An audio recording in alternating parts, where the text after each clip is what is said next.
Let's begin with something no one has ever clearly told you, but deep down, you've always felt it. A quiet truth trailing behind every awkward pause, every stiff smile, every forced nod of interest like a shadow that never leaves. Take a good look around. Notice the people. They might not make it obvious, but everyone is engaged in a silent contest. And no, it's not about success, love, or joy. It's far more ancient, more manipulative, and rooted deep in psychology. In this game, intellect isn't celebrated, it's penalized. Here, playing dumb might just be your best defense. Sounds ridiculous? Keep listening. If you still believe that society uplifts the intelligent, it's only because you haven't seen what happens to those who shine too brightly. You haven't stood close enough to the flame to realize that the first to burn is always the one who glows the brightest. What if survival isn't about standing out, but about vanishing? What if true intelligence isn't loud, but subtle?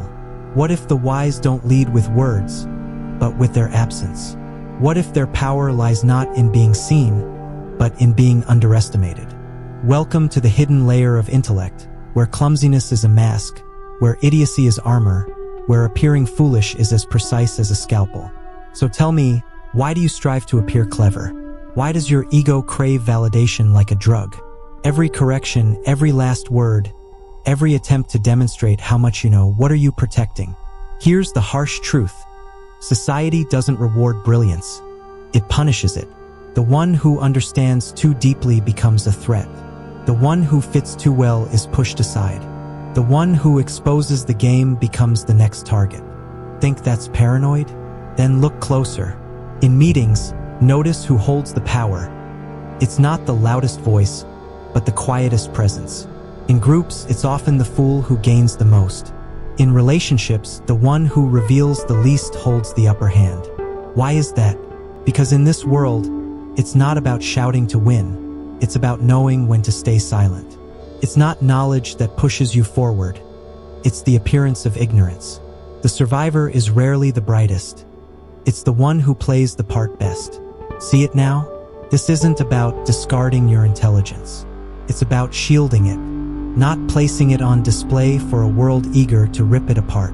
The strategy of the fool isn't surrender, it's warfare. A silent campaign waged in the background. While others chase applause, you move unseen. While they scream for attention, you watch and wait. And when your moment comes, you act, not for the claps, but because you saw it all coming. This is the truth few are ready to face. In a world bloated with ego, those who make themselves small hold the real power. In a society obsessed with image, those who keep their brilliance inside are the ones who last. And then you finally see it. The one labeled the fool, they were never foolish at all. They were just several moves ahead of everyone else. So tell me, are you ready to stop performing? To lower your voice and elevate your thinking? To observe the game from above without stepping onto the stage? Because this isn't about quitting. It's about adopting a different playbook. One that will unsettle you and shake loose everything you thought you knew. This isn't an invitation to despair. It's a wake-up call. No shortcuts here. No guarantees. Only one fact.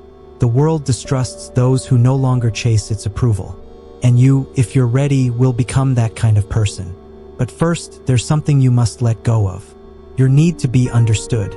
Your addiction to validation. Your obsession with looking smart. What follows won't help you fit in. It's designed to set you free. They've never told you this about other people's opinions. Judgment isn't just a point of view. It's a weapon, a way to dominate without appearing to. Most people don't judge because they genuinely care. They judge to gain the upper hand. When they see you hesitate, when they watch you edit your words out of fear, they feel they've won, and they have. In that moment, their opinion becomes an invisible leash. So what's the most effective defense? Acting like you don't notice. Pretending it doesn't touch you. Playing the fool, as if you're too dull to catch the passive jabs, the disguised contempt, the sarcastic advice. Because when you do that, you flip the entire board. You win not by dominating, but by refusing to be dominated. The moment you stop reacting to the veiled attacks, you pull the rug out from under them. Their weapon crumbles. You disarm them with your apparent ignorance. But don't mistake this strategy for submission. This silence isn't fear, it's calculation. This isn't lowering your gaze out of weakness. It's crouching to gain a better angle. It's what the sages once called the wisdom of the fool. The one who walks alone. The one who doesn't argue. The one who already sees the trap behind every invitation to fight. Now ask yourself, why do so many feel hollow in rooms full of people? Why does your soul feel drained even when surrounded by voices? Because the game you're caught in isn't about authenticity. It's about appearances. Everyone trying to look more cultured, more aware, more enlightened, more everything. It becomes an invisible tournament, a battle of anecdotes, of clever remarks, of polished egos. And the moment you join in, you've already lost, because entering the arena means playing by their rules. But when you adopt the fool's approach, you step outside the map entirely. You become untouchable, a ghost, a mystery, and that unsettles them. They can't define you, so they can't control you. They don't know if you're stupid or a genius in disguise, and that ambiguity is lethal. Want to know who's most feared in any room? Not the loudest, not the most charming, but the one who doesn't speak, the one who watches, the one who remains undefined, because no label means no leverage, and that is true power. You see, the fool's strategy isn't about vanishing, it's about choosing who gets access. It's not escaping, it's becoming selective. Your time is your energy, and your energy is sacred. What drains you most isn't effort, it's exposure. Exposure is addictive. It lures you with the promise of validation, but hooks you with dependency.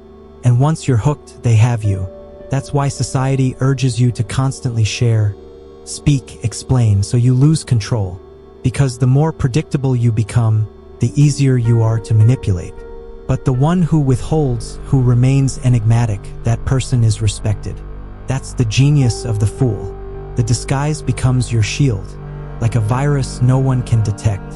Invisible, silent, embedded. In a world screaming for attention, the one who refuses to shout becomes dangerous. Because if you don't need to be seen, you are free.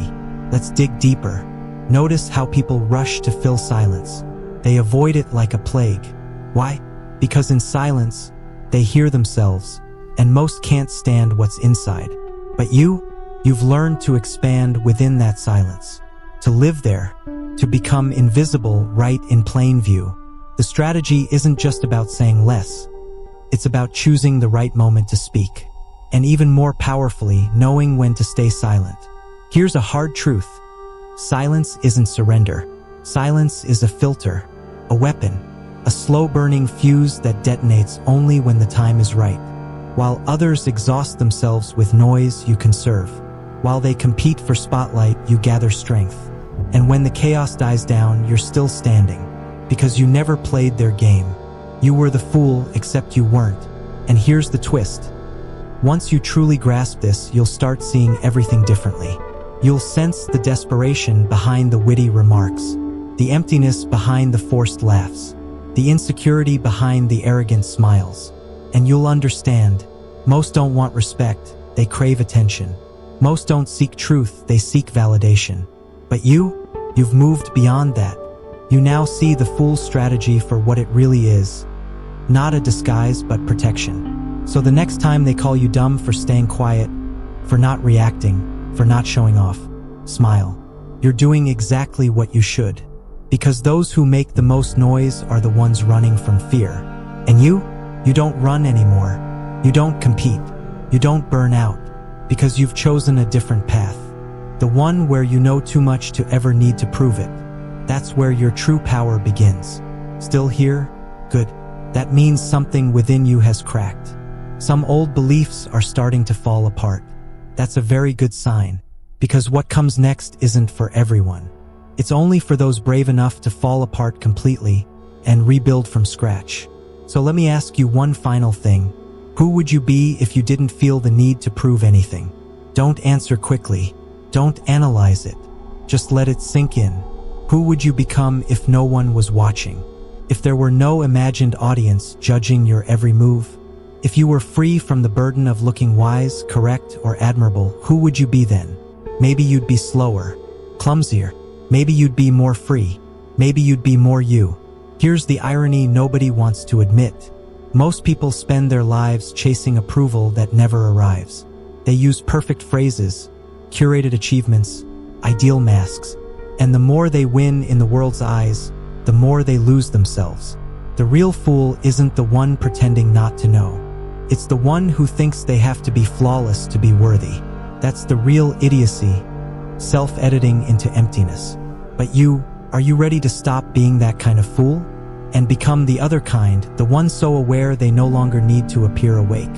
The one who hides not from fear, but from wisdom. The one who walks the sidelines while others burn under the spotlight. That's the only fool that matters. The invisible one, the free one, the untouchable one. And if you've made it this far, you already know which one you're becoming. No need to say it, just feel it. Now listen closely. This space isn't for everyone. It's not for those who want comfort. It's for those ready to question what no one else dares to. If you're one of them, subscribe. And if you truly belong to this silent tribe of sharp fools, leave a comment with just one sentence. I prefer silence to applause. That will tell me you're awake, that you've understood everything, and more importantly, that you know when to speak and when to vanish. See you in the next one. Or not. Maybe I'm already lodged in a quiet corner of your mind, like a whisper you can't shake. Until then, don't forget to forget yourself. That's where your freedom begins. Goodbye, or better yet, disconnect.